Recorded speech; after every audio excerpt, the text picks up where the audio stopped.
जय माँ मरी आप सभी को। मरी माँ उपासक में आप सबका स्वागत है।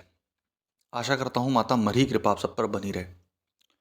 जैसे कि आप लोग सब जानते हैं, मैंने काफ़ी सारे वीडियोस बनाए हैं इस चीज़ पर। फिर से इस टॉपिक पे बात करना है कि क्या ग्रामीण तरीके से भैरव जी की स्थापना कैसे करते हैं घर पे। सब बोलते हैं, नेट पर आप डालकर देखिए कि भैरव जी तांत्रिक कर्म करते हैं और उनका उपयोग तांत्रिक कर्मों के लिए होता है। इस कारण से उनकी स्थापना घर पे नहीं करनी चाहिए, घर के अंदर उनकी मूर्ति नहीं रखनी चाहिए, घर के बाहर रखनी चाहिए। ऐसा नहीं है। मेरे अंदर घर पे फ़ोटो भी रखी है ना। मेरे ऐसे बहुत सारे रिलेटिव हैं जिनके घर के अंदर फ़ोटो मूर्ति दोनों रखी है और बढ़िया सुख चैन से जी रहे हैं। बाबा की इतनी कृपा है कि वो जहाँ बैठ गए हैं तो फिर वो तांत्रिक कर्म हो ही नहीं पा रहे हैं उनके ऊपर कुछ, है ना। मेरी मौसी के घर भी इवन बता रहा हूँ कि घर के अंदर बाबा भैरव और माता महाकाली की मूर्ति रखी है और बढ़िया है सब, है ना। यहाँ तक कि उनकी इतनी कृपा है कि एक मकान थे, आज दो दो तीन तीन मकान हैं। अब एक बात पे आते हैं। सबको मालूम है देव उठनी है 11 से, ठीक। तो बाबा भैरव की स्थापना घर पे कैसे करें, ग्रामीण पद्धति से बता रहा हूँ मैं, ठीक। शहर की पद्धति मुझे नहीं मालूम और ना मैं जानना चाहता हूँ, ठीक। इसलिए वीडियो के अंत तक बने रहें ताकि आपको पूरा पता चले। सर्वप्रथम आप भैरव जी की मूर्ति बनवाएं। अब मूर्ति कैसे बनवाएंगे ये बता रहा हूँ। खरीद के नहीं लाएं, ठीक। अपन जब मूर्ति बनवाते हैं तो काला पत्थर लें, सफ़ेद पत्थर लें, जो आपको अच्छा लगता है वैसा पत्थर लें। जो मूर्तिकार है उसको 21 रुपये 51 रुपये कुछ भी ऐसा पकड़ाएं। 5 अगरबत्ती, नारियल एक ले जाएं और 21 या 51 रुपये उसको दे दें। नारियल पत्थर के पैर के नीचे, मतलब निचले हिस्से पे रखें। 5 अगरबत्ती लगा दें उनके नाम से, भैरव जी के नाम से। उसके बाद जैसे ही वो सिल पे मारेगा मशीन के द्वारा, पहले तो किसका, उस देवता का नाम लेके मारेगा आकार देने के लिए।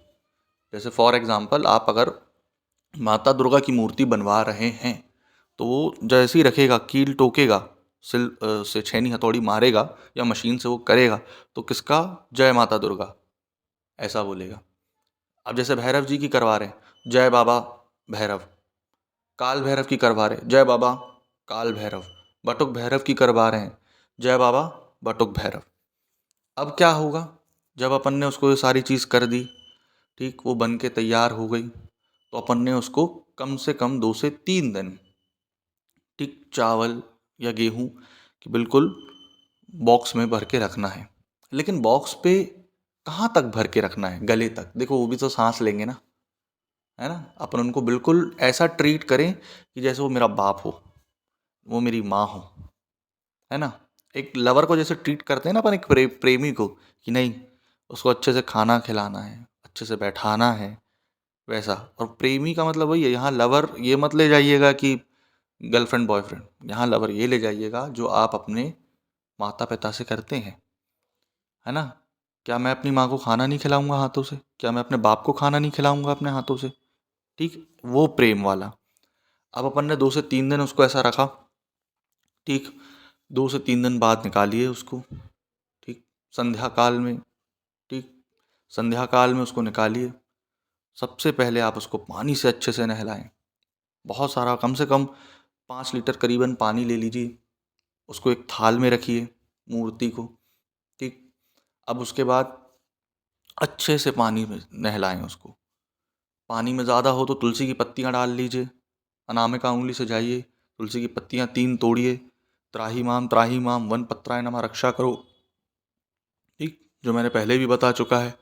इस मंत्र से तोड़कर पत्ती डालिए, पत्ती से बढ़िया पानी को ऐसे नहलाइए, मूर्ति से गिराइए, सर से लेके पूरे पैर नीचे अंग तक गिराइए, वो पानी निकल आएगा, ठीक।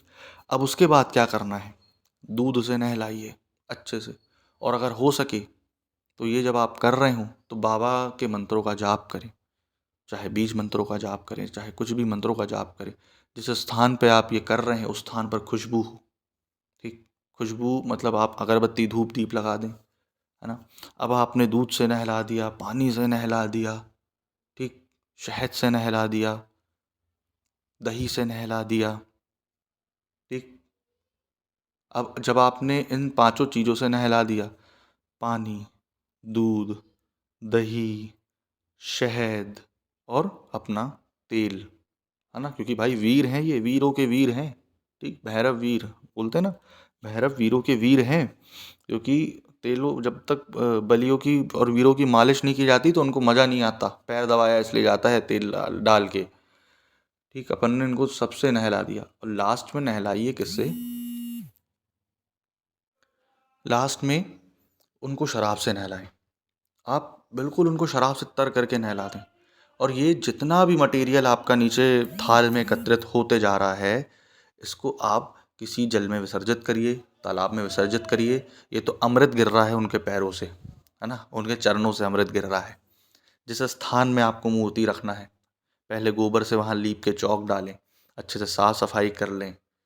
वहाँ पर एक आगे पान का पत्ता, सुपारी, हल्दी की गांठ, एक सिक्का, ठीक, एक नारियल, 5 अगरबत्ती, अगरबत्ती नहीं है तो धूप, है ना, और अगरबत्ती ना ही लगाएं तो अच्छा है, धूप लगाएं। ठीक, उनको एक जनेऊ डाले बाबा भैरव को। उसके बाद जनेऊ पहले 12 उंगल नाप लें, भैरव मंत्रों से अभिमंत्रित कर लीजिए उसको। फिर उसके बाद उसको वहाँ पर रखें मूर्ति को, उनका विधिवत पूजन अर्चन करें। उसके बाद आप उनको शराब का भोग लगा करके अग्नि स्नान कराएं। अग्नि स्नान मतलब आप भैरव जी की आरती या काल भैरव अष्टकम पढ़ें और आरती उनकी पूरी उतारें, ताकि बाबा अग्नि स्नान करके जागृत अवस्था पर वहाँ आ जाए। उसके बाद आप उनको कपड़े पहनाएं, मीठा भोग लगाएं, ठीक, सरसों का दिया लगाएं।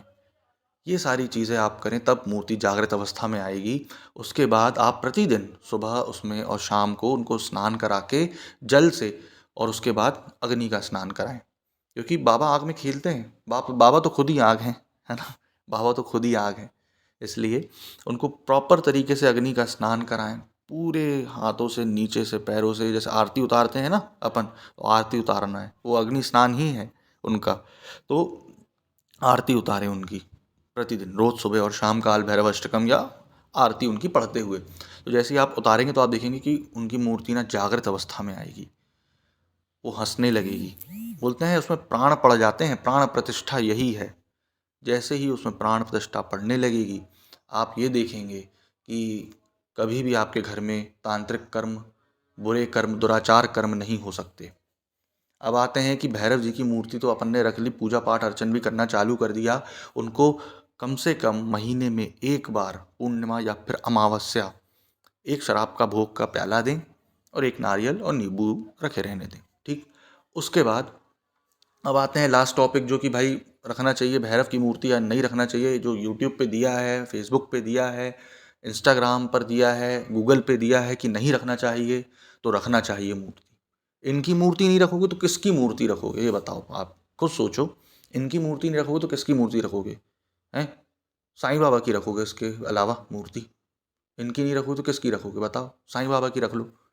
तो ऐसा नहीं है, इनकी मूर्ति रखना चाहिए और हमेशा रखना ही चाहिए घर में। तांत्रिक कर्म दूर रहते हैं कोसों दूर। इनके नाम का अगर शंख आप एक बार बजा दो, ठीक, कोसों दूर रहेंगे। इनके पैर, अगर इनको तेल चढ़ा दो और पैर से तेल निकाल करके किसी बच्चे के माथे पे लगा दो, नज़र नहीं लगेगी उसको, नज़र हट जाएगी, नज़र लगी रहेगी तो। ठीक, तांत्रिक कोसों दूर भागते हैं, तो रख सकते हैं मूर्ति। हाँ, लेकिन जैसे आप अगर जैसे शमशान भैरव की मूर्ति रख रहे हैं घर पे, तो भैया आप फिर अच्छे तांत्रिक हों तब तो रखें, नहीं तो ऐरा गैरा नत्थु खैरा बनकर ना रखें उस चीज़ को, है ना, ऐरा गैरा नत्थु खैरा बनकर उस चीज़ को ना रखें। कारण इसका इसलिए है क्योंकि शमशान भैरव की ऊर्जा को संभालना अच्छे अच्छों की बस की बात नहीं होती, है ना। ये तो ऐसा है कि सब सात्विक तरीका है और इसमें कभी मांस का कुछ ऐसा लग नहीं रहा है ना। दारू तो बाबा का प्याला है, उनमें कभी मांस लग नहीं रहा है। लेकिन आप अगर शमशान भैरव को रख रहे हो, है ना, तो मांस नहीं लगता उनमें, लेकिन उनकी ऊर्जा एक बहुत असीम रहती है। क्योंकि शमशान मतलब, शमशान में भैरव जी अपनी पूरी, बोलना चाहिए कि ये बोलते हैं ना, ऊत भूत प्रेत सबके स्वामी हैं ये सब तो, है ना। भूतनाथ इन्हीं को बोलते हैं क्योंकि वो तो भूत सारे स्वामी हैं, भूत प्रेतों के, सारे जगत के प्राणियों के। तो हर चीज़ लेके चलेंगे, नेगेटिविटी और पॉजिटिविटी दोनों। तो आप अगर अच्छे तांत्रिक हो भाई और झेल सकते हो तो आप रखो, वरना बढ़िया काल भैरव, बटुक भैरव, है ना, ये सारी भैरव की मूर्ति रखिए। भैरव जी की मूर्ति रखिए। बाकी इसमें ऐसा कुछ नहीं है कि आपको नुकसान पहुंचाएंगे या कुछ गलत करेंगे। तो आशा करता हूँ आपको जानकारी पसंद आई हो। जय माँ मरी।